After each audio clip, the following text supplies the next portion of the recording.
अस्सलाम वालेकुम रहमतुल्लाहि व बरकातुहू। डॉक्टर साहब होरां बहुत ही साडे नाल प्यार करदे ने। स्पैशल सद्दिआ कि गोडियां दी गरीस मुक जांदी बजुर्गां दी। गोडे रगड़ाई करदे ने आपस दे अंदर, हड्डियां रगड़ियां जांदियां, चीसां उठदियां, गरीस मुकदी है ते फिर डॉक्टरां दा भी कहना हुंदा ऑपरेशन है या गरीस दे टीके वगैरा। ते बड़ा ही आसान जिहा सोझ जिहा नुस्खा सस्ता जिहा अगर तुसीं इस्तेमाल करदे जे ते इंशाअल्लाह दूसरे तीसरे दिन ही चिकनाई जिहड़ी है बहाल होना शुरू हो जाएगी।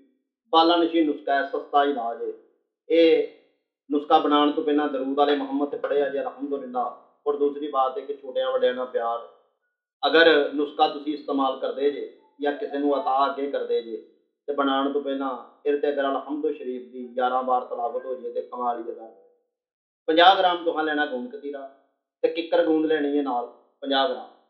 तुसीं ज़्यादा भी कर सकते जे। 20 दिन का मुकम्मल इलाज है। कुट पीस के बरीक कर लवो। 1 चम्मच रोटी खाण तो 2 घंटे बाद नीम गर्म दुध के अंदर मिक्स कर लेना, 15 मिनट रख लेना, बाद च इहनूं पी लेना। तुसीं देखोगे कि दूसरे तीसरे दिन तुहाडे गोडियां दे अंदर जिहड़ी कड़क कड़क टिक टिक की आवाज़ हुंदी है मुक जाएगी। तुहाडे जिस्म के अंदर जिहड़े कड़ाके पैंदे ने वो खत्म होणगे। तुहाडी गरीस पूरी हो जाएगी, चकनाहट जिस्म के अंदर पूरी होएगी ते रतूबत जिहड़े बंदियां दी मुक जांदी है ना, जिन्हां दा उजलाती मिजाज है उन्होंने वास्ते कमाल है नुस्खा है। तो डॉक्टर साहब वाले बड़े प्यार वाले ने। स्पैशल इन्होंने दसिया जी बाबा जी की वीडियो दी बड़ी दुनिया परेशान है। चैनल में दिल मने तो सबसक्राइब कर लिया जी, वीडियो शेयर कर लिया जी, दोस्तों तक की वीडियो में पहुँचाओ।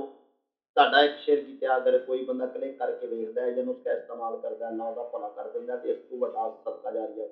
मिलते हैं अगली वीडियो में, उन्नी देर तक नेक दुआवां च याद रखिया जी। अल्लाह दी